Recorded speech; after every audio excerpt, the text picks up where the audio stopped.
Hello and welcome back to another video. पिछले video में मैंने ऑलमोस्ट एसक्यूएल के आपको सारे सारे चीज़ें बता दी थी। सारे क्वेरीज, सारे क्लॉज, विंडो फंक्शंस वगैरह वगैरह सब चीज़ बता दिया था। बट कुछ कुछ थ्योरेटिकल कॉन्सेप्ट भी एग्जिस्ट करता है जो कि मतलब इंटरव्यू में थ्योरेटिकली पूछ लेते हैं, और वो चीज़ उनमें से कुछ कुछ ऐसा है जो कि क्वेरी के तौर पे भी लिखना होता है, तो वो मैं आपको बता देता हूँ। सबसे पहली चीज़, जब भी हम लोग डेटाबेस पे बात करते हैं या फिर सॉफ्टवेयर डेवलपमेंट में ही इन जनरल बात करते हैं, तो हमेशा भी टॉक अबाउट ऑप्टिमाइजेशन, क्योंकि हर चीज़ में क्लाउड कॉस्ट लगती है। ठीक है?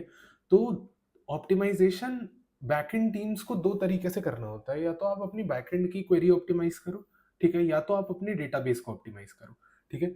डीबी ऑप्टिमाइजेशन का कुछ कुछ बहुत डीबी ऑप्टिमाइजेशन के ऐसे तो बहुत सारे तरीके होते हैं, लेकिन कुछ कुछ बहुत मोस्ट फेमस जो तरीके हैं उनमें से एक चीज होती है जिसको कहते हैं इंडेक्सिंग, और एक और चीज होती है जिसको कहते हैं पार्टीशनिंग। ठीक है?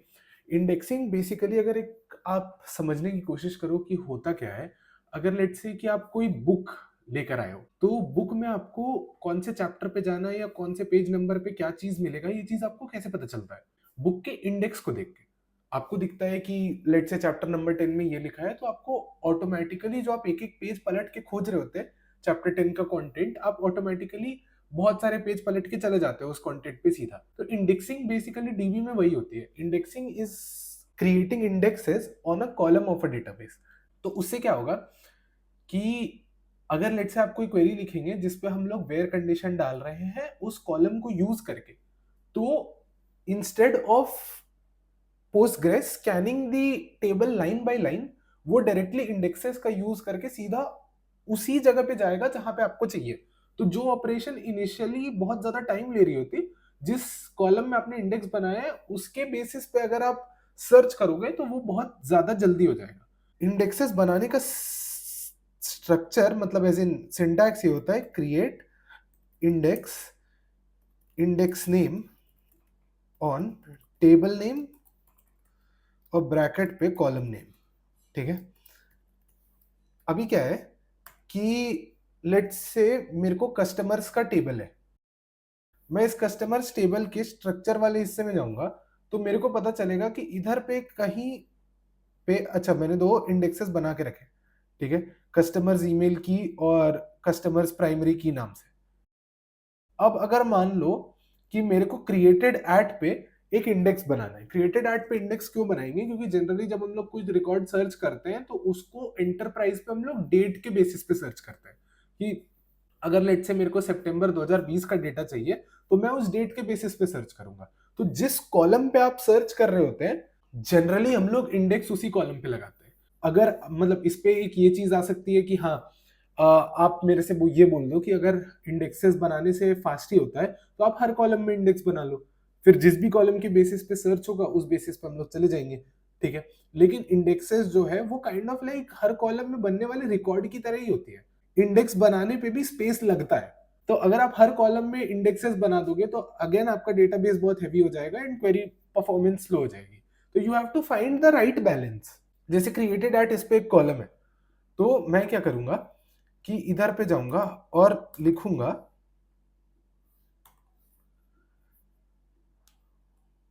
Let's say create unique index on customers, और ब्रैकेट पे मैंने लिख दिया क्रिएटेड एट। अच्छा, यूनिक इंडेक्स में क्रिएट नहीं कर सकता क्योंकि अपेरेंटली बहुत सारे मैंने क्रिएट किए हैं सेम टाइम पे।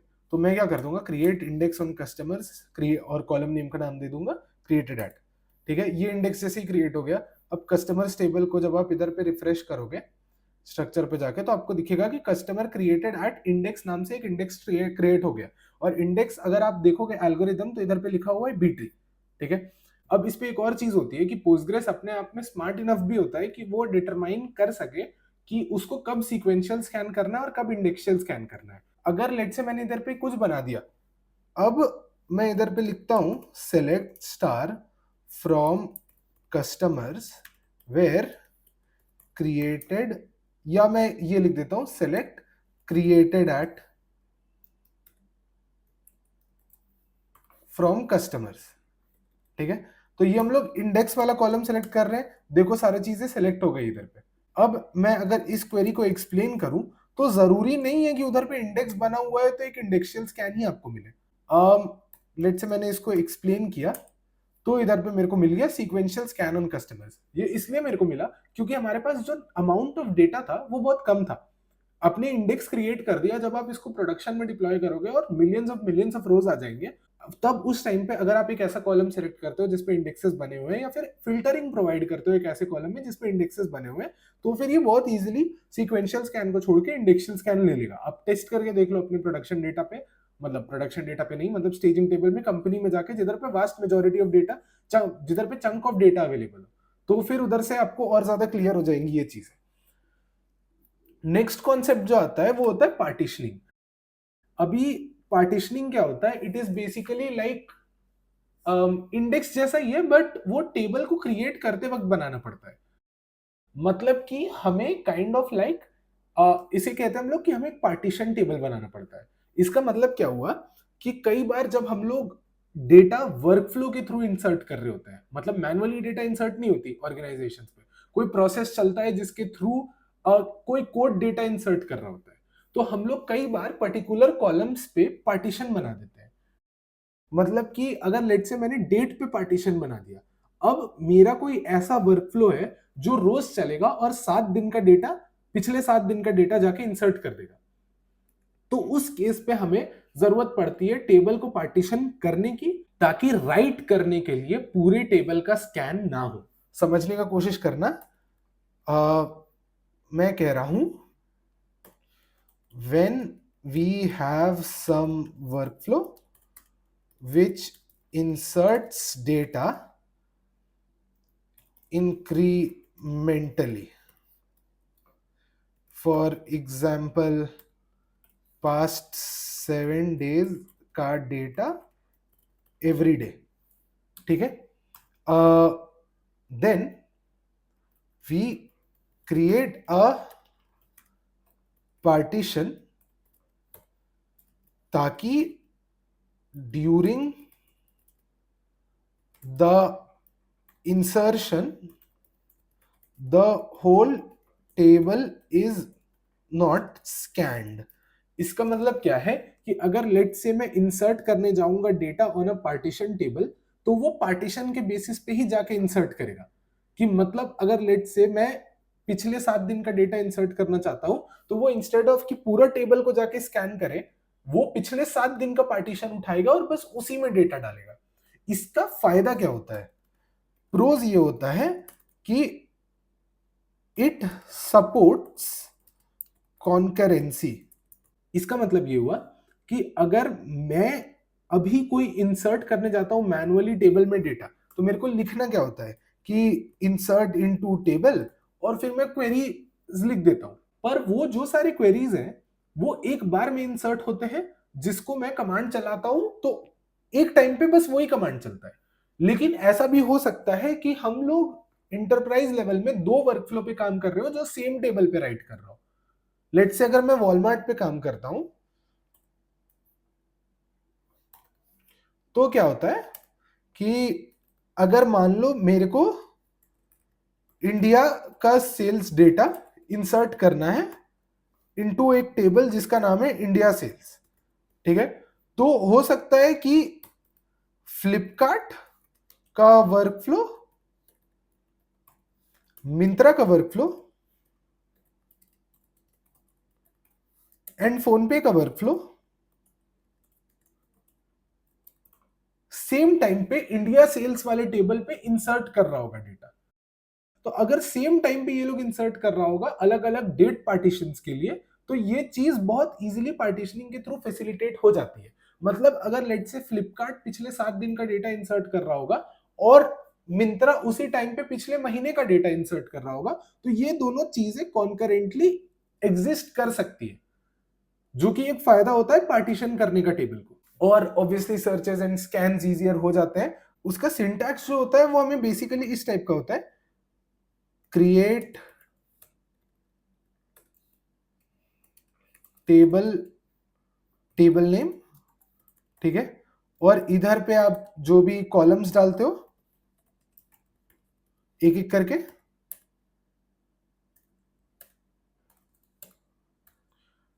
और लास्ट पे इधर पे लिख देते हो पार्टीशन बाय डेट कॉलम, जो भी कॉलम का नाम हो जिसके थ्रू आप पार्टीशन करना चाहो, तो आपके पास एक पार्टीशन टेबल बन के आ जाता है। इंडेक्सिंग और पार्टीशनिंग में अंतर ये हुआ, पार्टीशनिंग को मैंने बनाया जब टेबल क्रिएट हो रहा था तभी।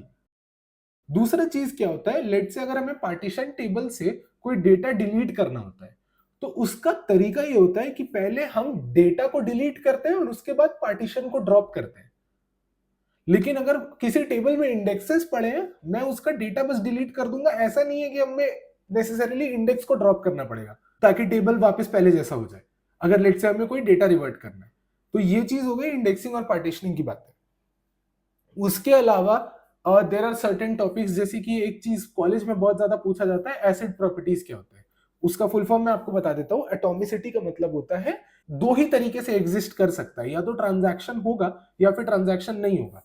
मतलब एटॉमिसिटी का मतलब इधर 0 और 1 मिलेगा। अगर लेट से मैं कोई ट्रांजैक्शन कर रहा हूं एसक्यूएल पे, तो या तो वो ट्रांजैक्शन हो जाएगी या फिर वो ट्रांजैक्शन नहीं होगी। अगर मैं आपको पैसे भेज रहा हूं, तो या तो वो पैसे पहुंच जाएंगे और डीबी अपडेट होगी, या फिर वो पैसे नहीं पहुंचेंगे। ऐसा नहीं होगा कि बीच में कहीं कुछ अटक गया। इसीलिए हम लोग बोलते हैं एसक्यूएल डेटाबेसेस जो होते हैं वो एटॉमिसिटी, फंडामेंटली उस पर एटॉमिसिटी होती है कि अगर मैंने एक क्वेरी चला दी तो ऐसे क्वेरी बीच में अटक के नहीं रह जाएगी, या तो पूरी तरह चल जाएगी या तो नहीं चलेगी।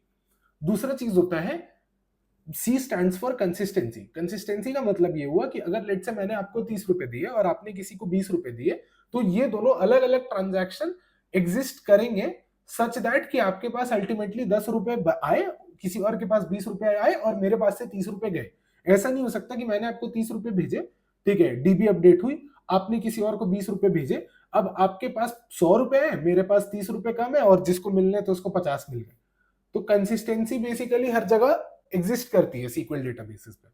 थर्ड चीज जो होता है वो होता है आइसोलेशन। मतलब एक ट्रांजैक्शन दूसरे ट्रांजैक्शन से आइसोलेटेड है। अगर लेट से मैंने आपको 10 रुपए भेज दिए और आपने किसी और को 10 रुपए भेज दिए, तो ऐसा नहीं होगा कि वो as a single transaction store हो जाएगा। वो ऐसा स्टोर होगा, दो ट्रांजैक्शन होंगी, एक मैंने आपको जो 10 रुपए का भेजा और एक आपने किसी और को जो 10 रुपए का भेजा। इस तरीके से आप नहीं बोल सकते कि हाँ we can store just one operation, कि मैं डायरेक्टली तीसरे वाले बंदे को 10 रुपए दे दूं। तो वो चीज होती है आइसोलेशन, कि मैंने even though there is dependency की जो पैसे आपके पास आ रहे हैं वो किसी और के पास जा रहे हैं, लेकिन अगर आप बैंक मैनेजमेंट सिस्टम लेट से बना रहे होते हो, तो आपको कोई पैसे भेजता है, फिर आपके अकाउंट से दूसरे के अकाउंट में जाते हैं, करेक्ट। तो वो कंसिस्टेंसी हमेशा मेंटेन होती है, सॉरी वो आइसोलेशन हमेशा हमेशा मेंटेन होता है। जो चौथा चीज होता है वो होती है durability. Durability is obviously means कि it stands the test of time. अगर आज कोई ट्रांजैक्शन हो गई है तो ऐसा नहीं होगा कि ओवर टाइम आज के दिन हुई जाने वाली ट्रांजैक्शन का डेटा बदल जाएगा। तो ये चार तरीके की चीजें होती है एसिड प्रॉपर्टीज में। Also there is this thing जो लोग पूछते हैं, the difference between a data warehouse and a data mart, जो कि मेरे से सेल्सफोर्स के इंटरव्यू में पूछा गया था। बेसिकली होता क्या है, data mart is the single source of raw truth, कि उधर पे बहुत सारा डेटा हो सकता है आपके पास, नॉर्मल फाइल फॉर्मेट में प्रेजेंट हो या किसी और फॉर्मेट में, जो भी रॉ डेटा आपके पास आया वो हमने उठा के डेटा मार्ट में डाल दिया। उसमें डेटा मार्ट में कोई ऑपरेशंस नहीं होती, it is like a library जिसमें बहुत सारी फाइल्स प्रेजेंट है। डेटा वेयरहाउस जो होता है वो एक हमारा क्वेरी करने वाला लेयर होता है। मतलब कि मैंने एक लेयर ऑफ डेटा बना दिया जिसपे से अगर लेट से किसी और टीम को भी मेरा डेटा एक्सेस करना है तो वो डेटा वेयरहाउस पे देख के अपना वर्कफ्लो बना सकता है। लेट से उसकी मेरे किसी टेबल पे डिपेंडेंसी है। तो बेसिकली यही सारे कॉन्सेप्ट्स होते हैं कि अगर किसी और टीम को एक्सेस करना हुआ तो वो आराम से आके मेरे डेटा वेयरहाउसिंग लेयर में जाके एक्सेस करके देख सकता है। उसके अलावा there is this thing called ETL pipeline. ETL क्या होता है, basically it stands for extract transform and load. मतलब कि आप क्या करते हो कि अलग अलग टेबल्स पे ज्वाइन मारने के बदले, because join is a very expensive operation, अगर आपको 3 टेबल से डेटा चाहिए तो आप उन तीनों टेबल में ज्वाइन मारने के बदले वो सारे कॉलम्स एक्सट्रैक्ट कर लो जो जो आपको चाहिए एक डेटा फ्रेम में, ठीक है, और उस डेटा फ्रेम का एक नया टेबल बना के स्टोर कर लो। उस चीज को बोलते हैं ईटीएल। ईटीएल के बारे में आप थोड़ा पढ़ोगे तो आप बहुत ज्यादा एसक्यूएल से हट के डेटा इंजीनियरिंग के फंडामेंटल्स पे जाने लगोगे, जो कि मैं इस कोर्स पे कवर करना नहीं चाहता।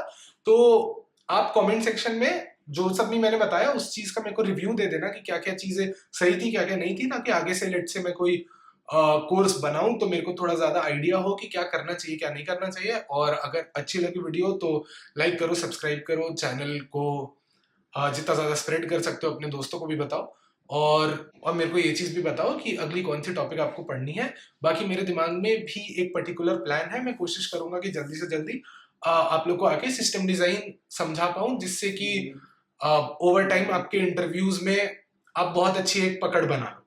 ठीक है, till then all you can do is wait for the next video and please subscribe to my channel and जरूर से जरूर अगर कोई criticism हो तो write that down in the comment section. I take criticism very seriously और उस चीज पे मैं पक्का से वर्क करूंगा. So thank you and thank you so much for watching.